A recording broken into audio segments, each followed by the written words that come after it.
Hi everyone and welcome back to another video. So if X-ray isn't appearing, it usually means there is a feature limitation, playback issue, or app glitch preventing it from loading. Okay, so in this guide, I will show you step by step how to fix X-ray not showing on Prime Video in 2026.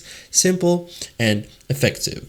So you have to know that X-ray is not available on all contents. Okay, it works best on supported devices and regions, and it requires internet plus app functionality. Okay, so first confirm it's supported.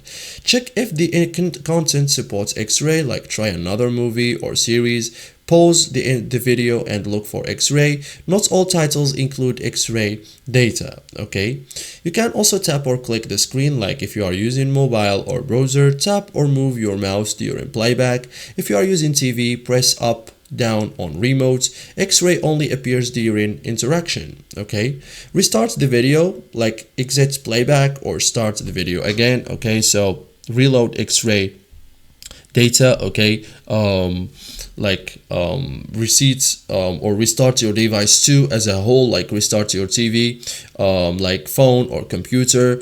This clears temporary glitches, or check your internet connections to ensure stable Wi-Fi or data signal. Okay, avoid weak connections because X-ray needs active internet to load info. Otherwise, update the application, like go to your app store, updates Prime Video, look for Prime Video and tap update. This fixes features back. Okay, so thank you guys for watching this video and see you in the next tutorial.